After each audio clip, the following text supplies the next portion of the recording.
आज हम कुंडली मिलान की एक प्रामाणिक विधि के बारे में बात करेंगे। 36 गुण मिलान पर्याप्त नहीं होता है।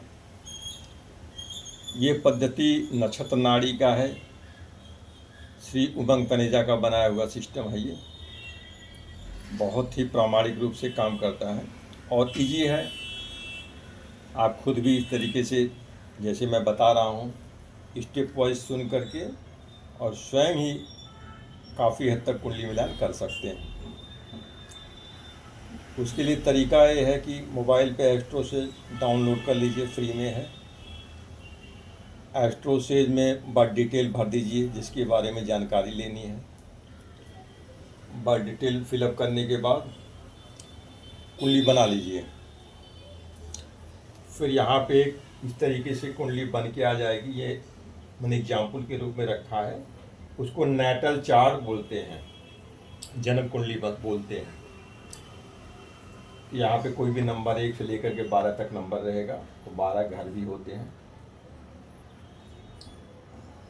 लेकिन नेटल चार्ट नहीं देखना है, आप नीचे देखेंगे उस कुंडली को। यहाँ पे वो है नहीं।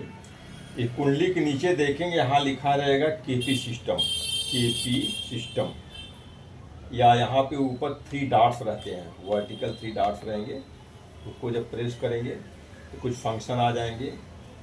उनमें से एक फंक्शन केपी सिस्टम रहेगा, उसी को प्रेस कर दीजिए तो ये एक नई कुंडली बन के आ जाएगी नेटल चार्ट की जगह पे। उसको हम बोलेंगे केपी कुंडली। करीब करीब वैसे ही रहती है। केपी कुंडली बन के आ गई, उसको थोड़ा सा स्क्रॉल करेंगे 5-6 फंक्शन और आगे राइट में जाएंगे तो आपको एक फंक्शन मिलेगा। उसको बोलते हैं नक्षत्र नाड़ी। मैंने यहाँ लिखा है समझने के लिए, लेकिन आपको ऊपर ही मिलेगा, नक्षत्र नाड़ी मिलेगा। 9 ग्रह होते हैं वहाँ नक्षत्र नाड़ी में। सभी 9 ग्रह की कहानी रहेगी।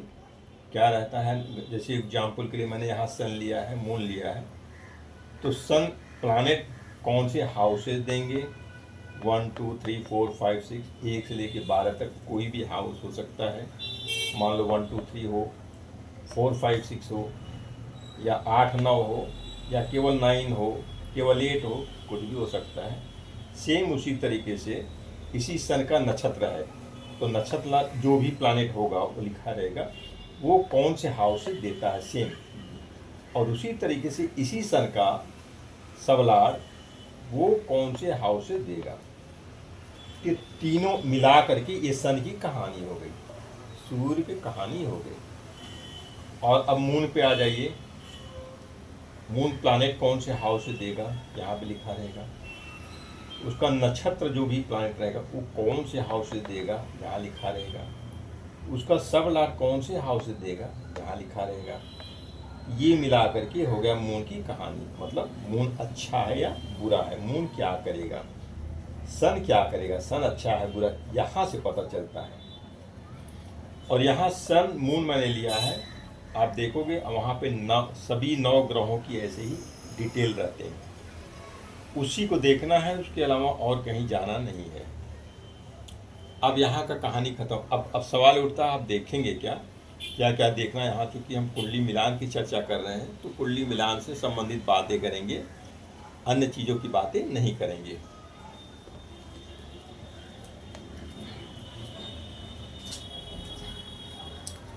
तो देखिए, कुछ चीज़ें होती हैं जो कि इंसान में नहीं, निगेटिव माने जाते, नहीं होनी चाहिए।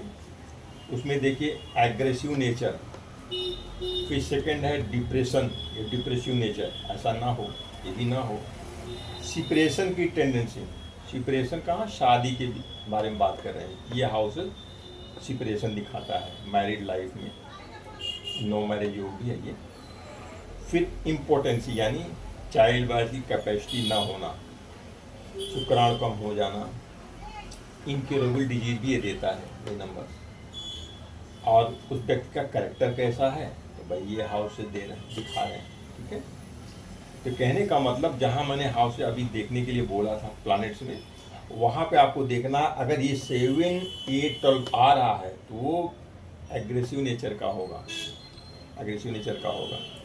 अगर उनमें 2168 ये हाउसेज दिखा रहे हैं, तो वो डिप्रेसिव नेचर का होगा। छोटी छोटी बातों में डिप्रेशन में आ जाएगा, चिंता करेगा, फिक्र करेगा अनावश्यक।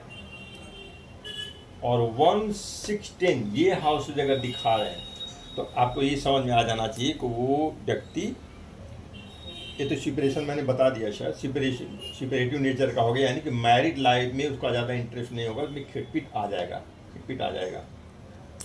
ये डाइवोर्स भी दिखाता है ये। और वहीं पे आप देखेंगे अगर 1410 ये हाउसेज आ रहे हैं तो इम्पोर्टेंसी की प्रॉब्लम उसमें रह सकती है।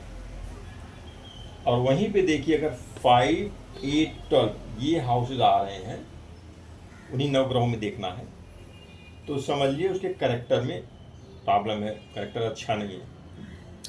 अब देखना कि देखिए 9 प्लैनेट्स होते हैं, 1 या 2 प्लैनेट्स सबके खराब होते हैं, उससे कुछ नहीं बिगड़ता है। मोर देन 4 प्लैनेट यानी 4 या 4 से ज़्यादा प्लैनेट्स अगर खराब हों, ये टेंडेंसी दिखाएं। अगर 4 प्लैनेट में समझिए 7, 8, 12 दिखा रहा है तो भाई वो अग्रेसिव नेचर का बंदा है। 4 या 4 से ज़्यादा प्लैनेट में अगर 2168 ये हाउसेज दिख रहे हैं तो डिप्रेशन रोता रहेगा वो। 4 से ज़्यादा प्लैनेट्स में, ग्रहों में अगर 1, 6, 10 ये हाउसेज दिख रहे हैं तो सेपरेशन की टेंडेंसी में रहेगी, शादी को चलाना मुश्किल हो जाएगा। ये नो मैरिज दिखाता है। और 4 या 4 से ज़्यादा प्लैनेट में ये हाउसेज 1, 4, 10 तो इम्पोर्टेंसी की प्रॉब्लम। और 4 या 4 से ज़्यादा प्लैनेट में अगर 5, 8, 12 हो, वो तो रोमांस में ज़्यादा रहेगा, लव रोमांस में, स्टोमैरिटल जिसको हम बोलते हैं, वो यही है। अच्छा, ये तो हो गया ओवरऑल उसका कैरेक्टर। लेकिन उस समय तत्काल में क्या चल रहा होता है, कभी भी तत्काल की पोजीशन यानी प्रेजेंट पोजीशन जानने के लिए, जिस समय के लिए हम जानना चाह रहे हैं, उसके लिए महादशा कौन सी चल रही है और अंतर्दशा किस प्लैनेट की चल रही है, प्रत्यंतर दशा किस प्लैनेट की चल रही है। इसको हम दशा, भुक्ति, अंतरा भी कहते हैं नक्षत्र नाड़ी हमारे सिस्टम में। महत्वपूर्ण महादशा बहुत लंबे समय के लिए होती है, अंतर्दशा कुछ समय के लिए होती है। ये उतना महत्वपूर्ण नहीं होता, अगर ये दोनों अच्छे हैं इससे कुछ खास फर्क नहीं पड़ता है। तो जिस भी प्लैनेट की ये दशाएं चल रही हो, उन प्लैनेट्स में ये कौन कौन से हाउसेज आ रहे हैं, यानी कि उन दशाओं में ये प्रॉब्लम आएगी। मान लीजिए वेनस की, शुक्र की दशा चल रही है और शुक्र का जैसे मैंने अभी बताया है देखने के लिए वैसे ही देखना है, तो उसी तरह के अगर ये हाउस 7, 8, 12 आ रहा है तो समझिए कि शुक्र की दशा में उसका नेचर एग्रेसिव रहेगा। और शुक्र में अगर मैं यहाँ पे एग्जाम्पल ले रहा हूँ 2168 आ रहा है तो समझ लीजिए उस दशा में उसकी टेंडेंसी डिप्रेशन वाली रहेगी। अगर उसी वेनस की दशा में अगर 1610 ये हाउसेज आ रहे हैं तो समझिए सेपरेशन की टेंडेंसी रहेगी। और वहीं उसी शुक्र की दशा में 1410 आ रहे हो, इम्पोर्टेंसी उसी शुक्र की दशा में वही शुक्र यदि 5, 8, 12 दिखा रहा है तो करेक्टर प्रॉब्लम है। और दशाएं कुछ समय के बाद बदलती हैं, जो दशा जब चली जाएगी फिर नया दशा आएगा, हो सकता है उसमें और कोई हाउसेज दिखाए तो चीज़ नहीं रहेगी। इसी तरीके से हमें देखना है।